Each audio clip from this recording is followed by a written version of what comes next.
Good morning, good evening, good afternoon to all my blessed beloveds out there in or video land. I'm confused. Where am I? Radio or video? Welcome to Living and Thriving, a place where your happiness matters. And today's guest is Andrew Mann. I'm looking forward to hearing more about Andrew and what makes Andrew tick. Sounds good. Sounds terrific. Groovy. So we are live with Andrew Mann. And Andrew, who are you? What do you do? And what makes you you? Okay. My name is Andrew Mann, like you said. I'm an author of a book that's called Such Unfortunates. It's a true story of my life, basically, and what I went through when I grew up. I grew up in a very abusive childhood. It gets into more detail in the book. I'll explain everything I went through, but that directly led me into a horrible addiction to drugs, which started out with prescribed drugs from a doctor and ended up with hard street drugs and ended up with heroin. And, it just destroyed my whole life. I ended up homeless. Went through all the terrible ends that go through with addiction, jails, rehabs, everything. And I really felt there was no way out of it. I was basically a hopeless case when it came down to it. And everyone had given up hope on me ever getting past my addiction and thought I would just die on the street someday. And so eventually I was able to beat my addiction. And doing that, so many people were amazed that I was able to get over it and said, you really need to share your story and how you were able to do that because you can help others. And so that gave me the will to write the book and share my story with other people. And hopefully it's, will help them through my story to get their, beat their own addiction, no matter what they've been through in life, and live a clean, happy, healthy life. So how many years sober? I'm going on 4 now, so a month till 4. So yeah, Hey. Which for me is like an absolute miracle. Yes, definitely. Heroin within itself, I mean, you're one of the rare folks that have lasted 4 years sober, because heroin, once it gets its claws in you, the chances of survival are very slim. Right. And that's, I have so many friends that are dead. It's like being in a war almost. I almost hear from it every week. And I know people that are 21 that have died and younger, actually. So I know a lot of people have died from this. So that was another one of the reasons I wanted to write the book, was to give some hope to some people out there, because so many people are like, once you get on this, there's just no way out of it. And I know a lot of people who have dead or living or right now involved on heroin, and it's a real epidemic that I know with COVID being out, a lot of other things, everything's sort of been focused on that, but this is a whole nother epidemic that we're dealing with in this country, and it's been killing more people than the whole Vietnam War did every year. So it's really something. There was when I was living in New Hampshire has become quite a focal point for heroin. She was like a sophomore, junior in high school, straight A student, good kid. She got hooked and she literally shot up while she was driving and she killed herself. Yep. And it's such a powerful drug that it is an epidemic. It's really a terrible thing. So I'm excited that you've lived this long and that you're this sober, where you can share your story and hopefully help other people stay sober for one more day. Exactly. Yes. Yep. I want to start my own rehab. That's another thing. I want to take what I learned works and doesn't work, because I went through a bunch of them. I've seen every type of rehab out there. I tried it, and I saw what things from each one worked and what things don't work, what things we're wasting money on that will never work. And so I want to put that all into what I've learned, and hopefully, if I can find the backing financially to start my own rehab, and then I'd like to have one in every state if I could, and help as many people as possible. So that is a goal of mine as well.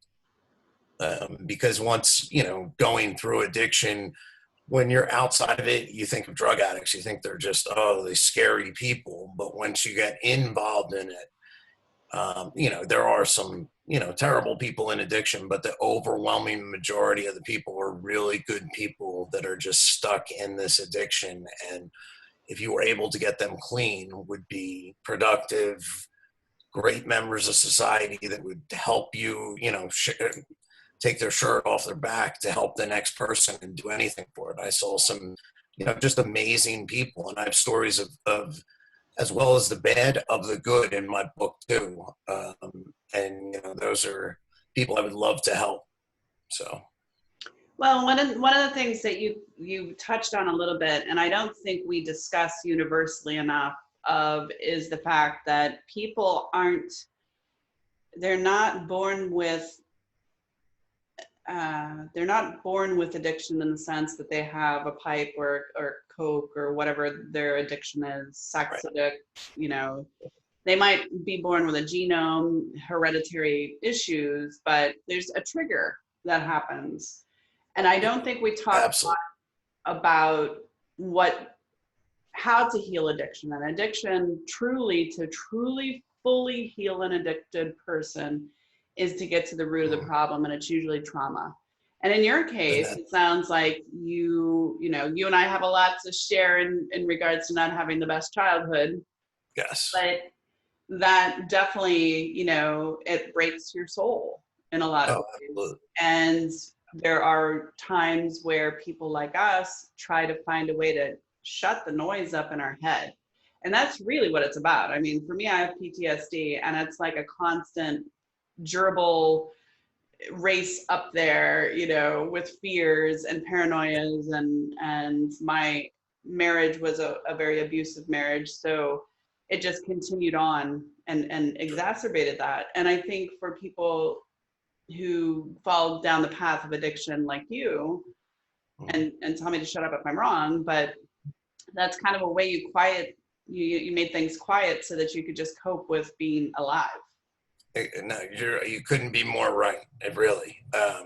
And that is one of the, and I talk about this in the book, one of the common, I tried looking for what is something that everyone has in common with addiction. And 99% of people I met, 100, but I'm saying 99% of the people I met had traumatic, abusive, awful childhoods, or had gone through something terrible. And most of them had been sexually abused as children, to be honest with you. And that really destroys someone's soul. And, and it's not a wonder that they would go and end up on a drug, because that leaves someone, they end up getting depression, anxiety, low self-esteem. They end up becoming victims of bullies and stuff because they don't know how to create a healthy boundary with humans since they're little kids. They've been violated as children, so they never develop this healthy boundary, which, is not their fault. And then there's a lot of the groups that are based in addiction, why they have such a low success ratio, especially with people with heroin addiction and opiate addiction with drugs, is they come in and they tell these people that, it's all your fault. You did this to yourself. Basically you're a bad person and you need to admit that. And, they don't focus on, and they're not healing the problem that was there with the addiction. They're just focused on the drug. They're not looking at the reason before the drug, what made the person. And until I healed that, I never got clean. I'd sit there, yeah, I'm terrible for taking drugs. That's it. And that was their solution, was to just scare you. You're terrible for taking drugs. Now you got to stop. There was nothing looking at what's behind it. I think we have raised ourselves over the last maybe 3,000 years, maybe a little longer. I'm a vampire, if you didn't know. Just kidding. But I think historically we've become a punitive society. So if there's something that's outside of the box from societal norms, whatever that means, we penalize the person for. So instead of taking the approach of digging in the dirt and finding what hurts, like Peter Gabriel was so famous for, Right. we try to beat it out of you. Exactly. Unfortunately, when you come from an already traumatized place, you're kind of stalemate. So you're kind of stuck in that trauma. Right. And you're doing everything that you can to get out of that trauma. And if that's an addictive route, which for most people it is, right. You know, that's going to fail. So it's going to re-traumatize the already raw part. And then here comes these people penalizing you. Right.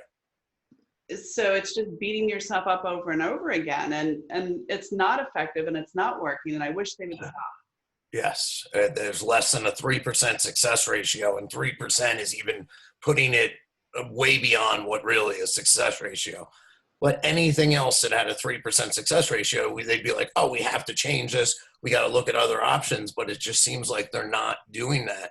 They're just doing the old same, you know, some places are. They're looking at other options. So that is one of the real goals I hope to accomplish by starting my own rehabilitation center and looking at focusing on healing the problem before the drugs. The drugs, that's the symptom of the problem. Right. You know, but people, it's just, you'd be amazed how many people can't grasp that.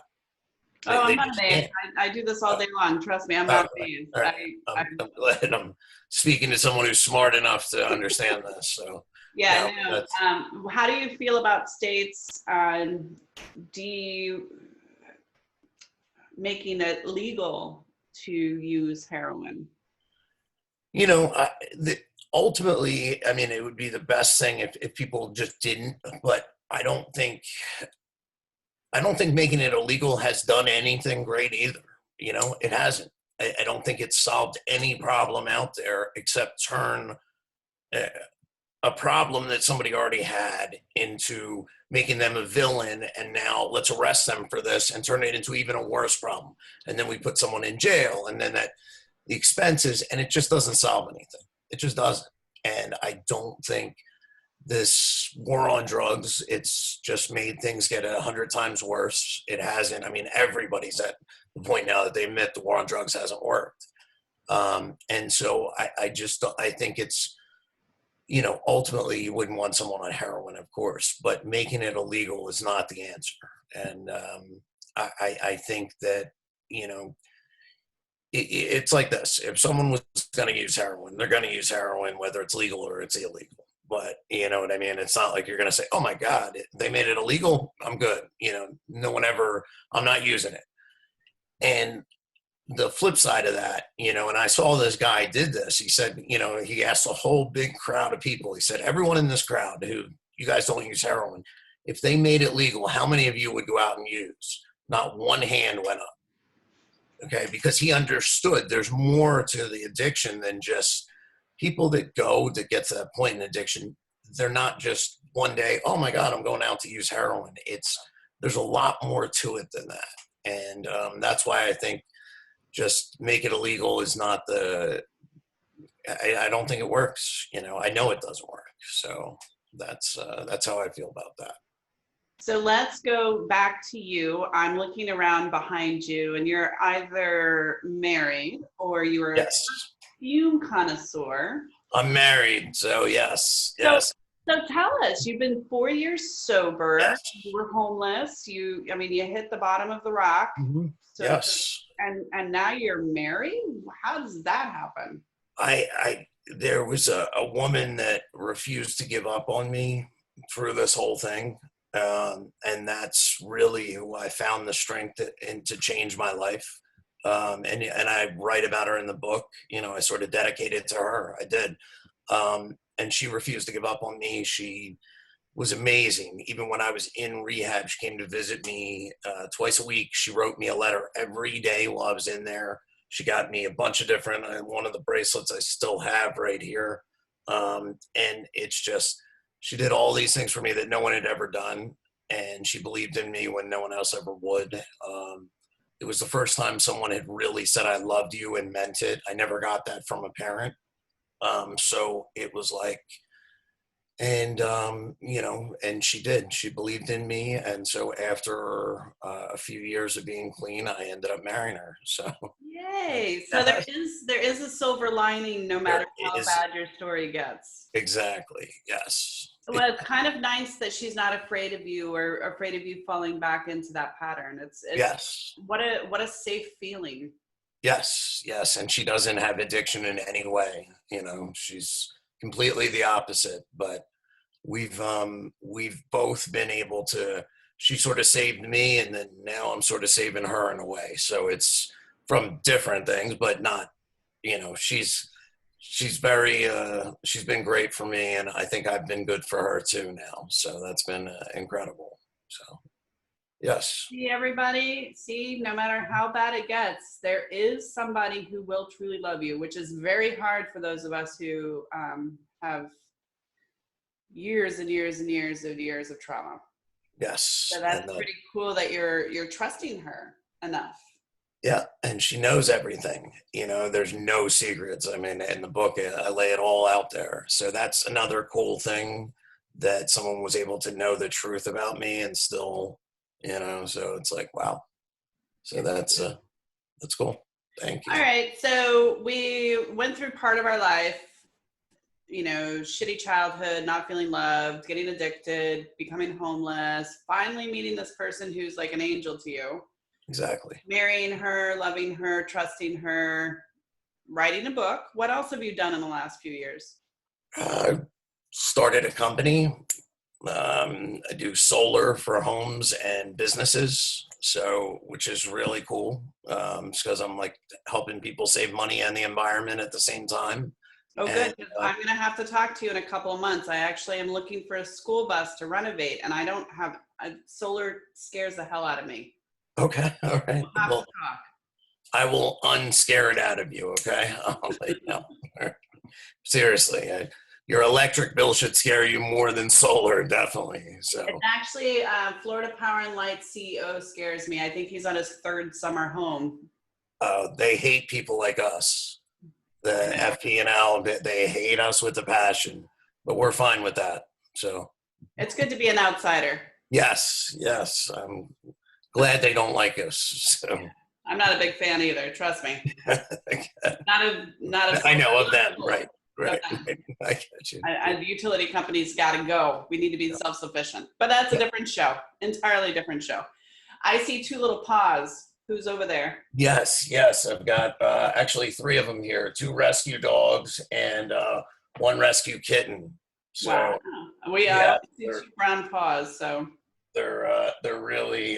Hold on, let me see if you can see them on the bed right there. babies. See the three of them: two rescue dogs and one rescue kitten. They're so happy. Oh yeah, they're great, and I love them to death. One of the things, they're another thing that really helped me. One of the things I want to do in this rehab is make it half of an animal shelter. And animals are so great for people with addiction. They give this unconditional love that is so great when you're healing. And there's so many animals out there that need a place. So I thought of making a shelter that wasn't really like a shelter. It would be more like a huge home that they lived in, and the people that were getting help could help take care of the animals, find them homes, get them, and that would be part of their recovery from addiction. I love it. I support that. If you get to that place, let me know, because I will be all over that like butter on toast.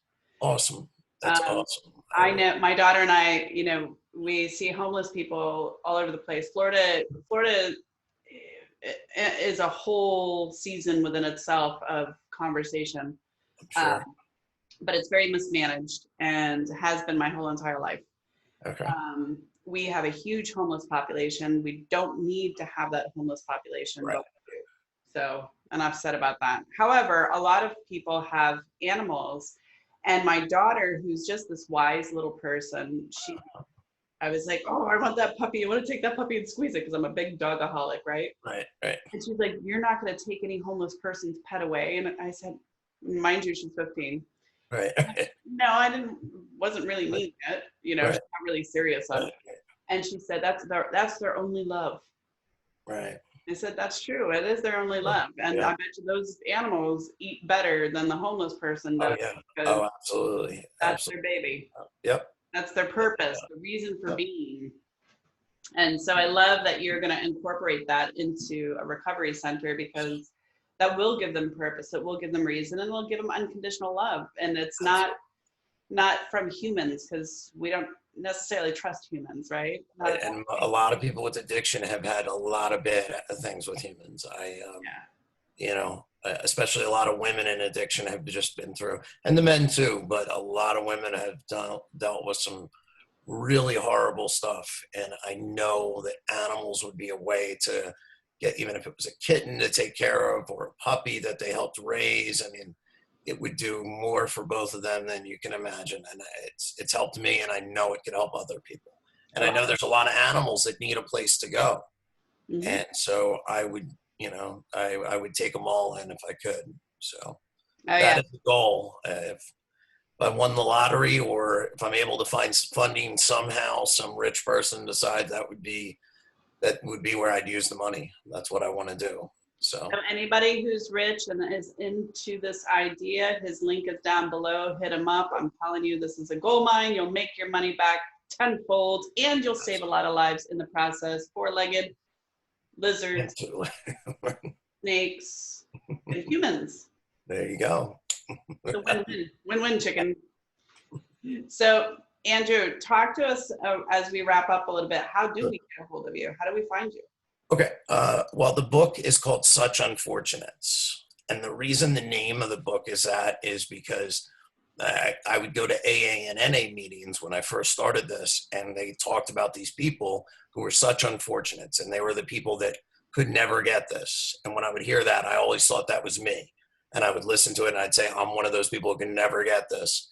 And so that's sort of how I start the book off, explaining why I thought I was like that.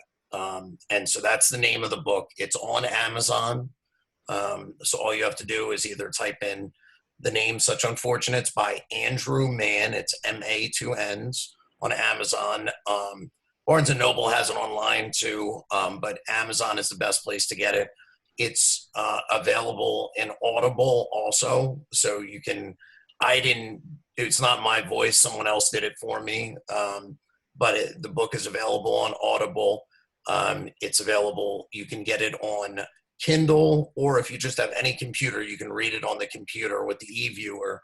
You can also order a paperback copy of it. So, do you have a copy of the book there? Yeah, I do. Yeah. Yep, sure. Yes. She gets 3 perfume shelves, and he gets a little tiny shelf on the bottom. I like this work. Yes. Here's one that I got. Life did it right there. Let's see if you can get it in there. She put it in a little case. Well, Can you see it all right? Let me see. Or is it too much of a glare? Let me see if I can take it out. Yeah, because all you see is my mug. And okay, about there. I love it. I love it. How does it feel? How does it feel holding your book, your story, your triumph? How does that feel? It's pretty amazing, because a lot of people told me I could never do this. So not only would I never get clean, but I'd never write a book.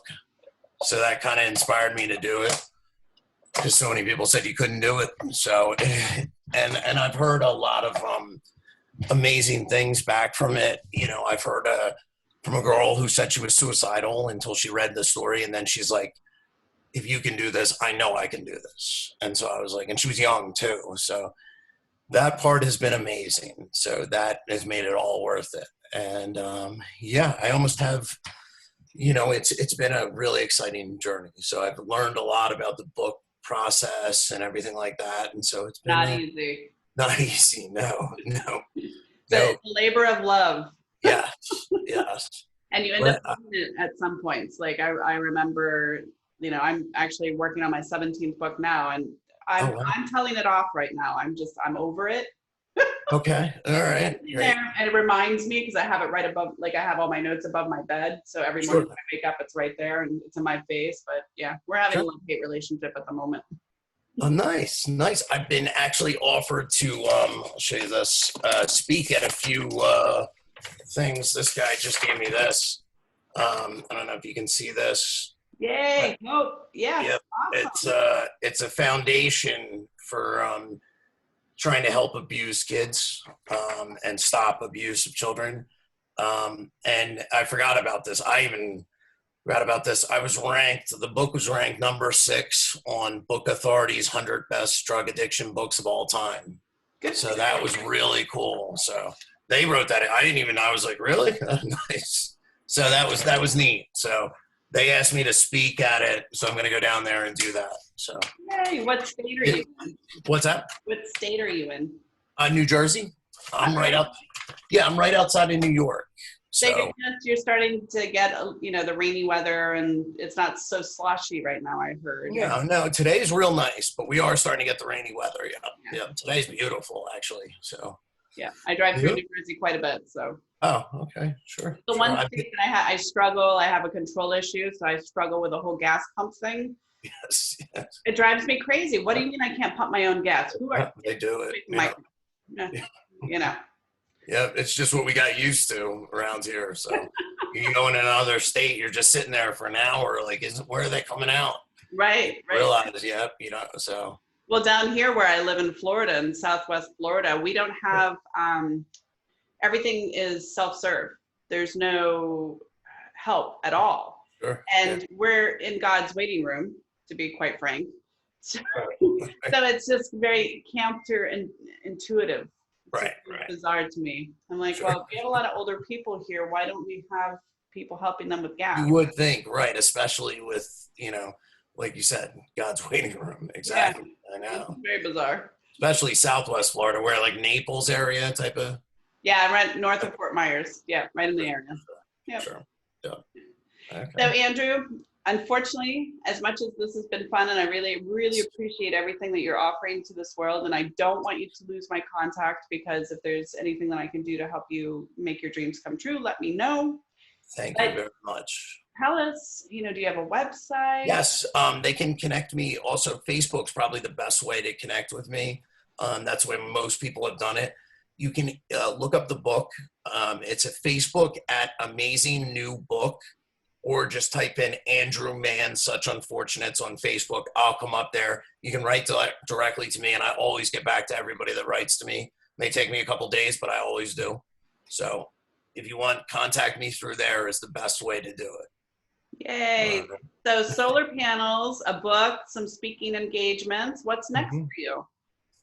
That's a good question. I don't know. We'll see. I will let you. The People world's open ask to me you. if I'm going to write another book, but I don't know. We'll see. Maybe I'll open this rehab up. So that would be good. Are you close to opening it, or is it just at the business building model framework? That stage, yes. Yeah. That stage. So I put a lot of the idea out there, and a lot of people do think it's a great idea. So I'm trying. So I'm hoping somebody will come to me and say, you know what, I'm going to help you get this on there, because there's a lot that I don't know about it that I need to learn. But if I was able to do the book and get past what I've been through, I should be able to do this. You got this, hands down, one eye. You got it. Yeah, Got it. exactly. Andrew, thanks so much for being on the show, and definitely, reach out if you need any help. Okay. Thank you so much. It was really nice talking with you. You were a great interviewer. Thank you. All right. Bye now. Bye, dear. You're watching Living and Thriving with Rusty. I'm Rusty, and this is what I get to do. It makes me so incredibly happy to meet people who have prevailed. In the darkest of dark, there is always a sliver of light. And if you don't believe it, just watch this show a little longer, because I prove it every single time. There are amazing people in this world, everyday, average, normal people with beautiful stories, and they've triumphed through so much. Andrew is a rare specimen surviving heroin, which is an extraordinarily hard drug to survive. And I wish him 50,000 years more to do wonderful work. And if you do happen to want to donate to his animal shelter and recovery center, hit him up. I fully support it. I think it's wonderful. Oh, it's all good stuff. I love what I do. Know that you're loved. Know that you're beautiful. Do something kind for somebody. Do it in secret. That makes it even more exciting, right? You never know what you can do or what your actions are and how they will change somebody else's life. Like for Andrew and his wife. What a story. Beautiful story. Anyway, until next time, know that you're loved. Take care.